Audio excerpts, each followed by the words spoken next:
Welcome to the Social Smarty Show, your weekly podcast for social media marketing tips, tactics, and practical digital marketing advice. Let's get you taking real action to grow your online audience, build connections, and your business. I'm your host, Jodine McIntyre. Think of me as your digital marketing coach, cheerleader, and wingwoman all rolled into one.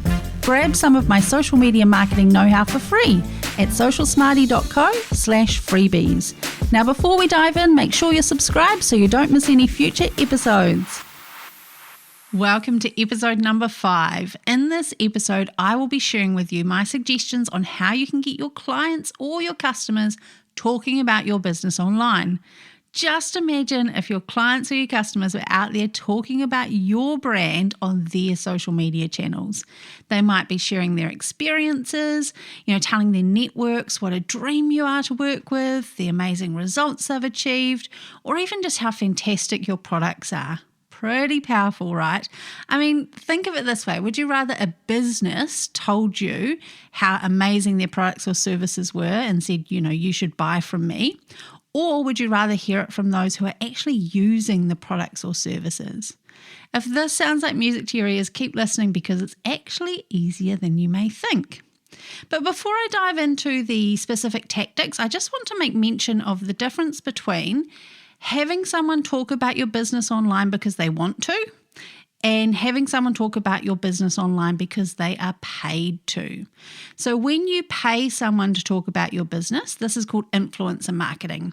And it doesn't matter how big their following is. If they are receiving a benefit, either payment or maybe free product to talk about you, then this needs to be disclosed as an ad. It needs to be obvious to the viewer of the content, whoever's seeing that content, that this is actually advertising. And there are laws and rules around this. But what I'm talking to you about today is when a client or customer talks about you online because they choose to. They're not getting paid. It's not influencer marketing. Now, both what we're talking about today and influencer marketing, they are both called user-generated content, or, in the social media world, we call it UGC. So in other words, it's content created by the users, not the business themselves. So now that we have that clear, let's dive into the 4 ways to get your clients or customers talking about you online. Now, number 1 might seem a little bit obvious, a little bit simple, but it is to ask them. Now, it seems like this is still a real afterthought for so many businesses, but if I'm working with a service provider, I expect to be asked to leave a public review. Usually it's Google or maybe it's Facebook. Very rarely is it a LinkedIn recommendation, but it's not a surprise to me. I don't find it surprising when I receive an email or maybe an SMS asking me if I can take a moment or two to leave a review for the business. And when I do leave a review, I am publicly endorsing that business. What is more powerful than that? That business not only has my public endorsement attached to their profile, but they can also repurpose that. They can use it as content to share across their other social media platforms. The other day I was leaving an appointment and the service provider that I had been working with, he actually asked me in person, face to face, if he could send me a quick SMS with a link in it to leave a Google review. I mean, how could I say no? He literally flicked me that message as I was walking to the car. Later that night, when I'm sitting in front of the tally, I clicked on the link in the message and boom, they had a new review. How simple is that? Now, there are ways that you can automate this into your business so that it doesn't get missed, but it really is essential to add this as a step in your customer service journey, the way that someone works with you. Now, for product-based businesses, I want your social media links on your packaging. Now, bonus points if you keep your username consistent across both Facebook and Instagram. It makes a much tidier message on your packaging. But I also want a little postcard in my package. So if I order online, I want to receive my package and I want that little postcard in there encouraging me to share about my experience with your products online. Now, it can be, really on brand, that little postcard. It can have a little personality on it if you want.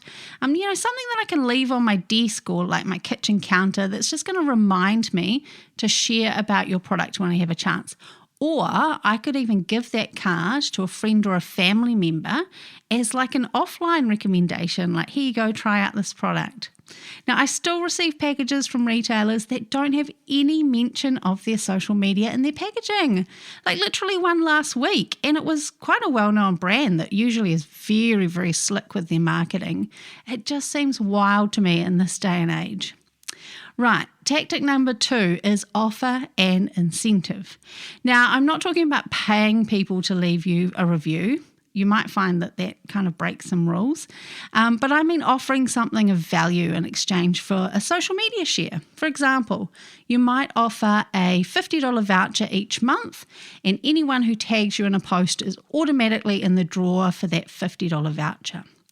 Now, obviously, it's important to make sure people are aware of this. So again, you can pop details on that wee card and include it when you're posting out products. You could add it to the bio on your Instagram account, or like the additional information section on your Facebook page. You could mention it in newsletters. You could even set up like an automated email that goes out post-purchase, have it set up so that once someone has purchased from your website, in a week's time, they've had time to try the product, they've received the product, obviously, they've tried it, and then an email pops into their inbox inviting them to share about you on social media or leave you a review. You'd be surprised how many of your clients and customers are happy to share when you make it easy for them and when you remind them. Now that brings us to suggestion number 3. Now this is specifically for those businesses who have a physical location. So, somewhere that your customers or your clients visit, or maybe you're running an event. Now I want you to create a social media moment. Now, I first heard this term when I was watching a show about Airbnb properties. So there was this expert who came on and he was helping the owners of these properties kind of revamp them to get more bookings and make more money. And he had each of the owners create a space in or around their property that was like the ultimate backdrop for photos. So think something so cool that you just couldn't help but stand in front of it and snap a picture for the gram. If you jump on Instagram, if you've got your phone on you now, grab your phone and open up Instagram, search for the hashtag KYND, KYND. You'll spot this instant pink wall. It's iconic and you'll know exactly what I mean. People love taking photos in front of that pink wall. So now let's think about your own business. Is there somewhere that you could place a really cool chair with some fun signage behind or some props? Could you commission a mural or like a fun piece of artwork for a wall? Could you stick decals on a mirror if you have changing rooms or bathrooms? Maybe like a fake frame with your logo in the corner. How can you create this space where people are just drawn to take selfies and then share them online? Now, tactic number 4. Publicly recognize those who do share. Now, this one is really easy to do. All you need to do is if someone does talk about you online, ask their permission to share that content and then use it everywhere. You can include photos or videos on your website and your own social media channels. You could share reviews or text posts in your newsletters, but also on your website, your social media channels. The thing about this is that when others see people being featured by you, it actually prompts them or encourages them to do the same, particularly if you have a large following. Now, I personally know the buzz of having a brand share my content. It's pretty cool. It's a really neat feeling. So if you're using Facebook and Instagram, you might actually have some content there that you can share that you didn't even realize. So what I want you to do is to jump into Business Suite. If you're not quite sure how to get there, it's just business.facebook.com. Once it's loaded, I want you on the left-hand side to click on Posts and Stories, and then I want you to click on Mentions and Tags, and there could be some gold waiting there for you to use already. Remember to ask permission. Flick a message to the person who shared and just ask if they would mind if you use that content. So there we have it, 4 ways to get your customers or clients talking about you online. So just to recap, we have number 1, ask them, the most obvious. Number 2 is offer an incentive. Number 3, create a social media moment. And number 4, publicly recognize those who do share.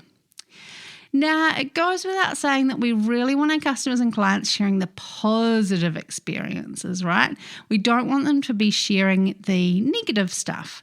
But if they do share something that's maybe a little bit negative or not quite so positive, you really can't put your head in the sand and ignore it. You need to both acknowledge and address the criticism.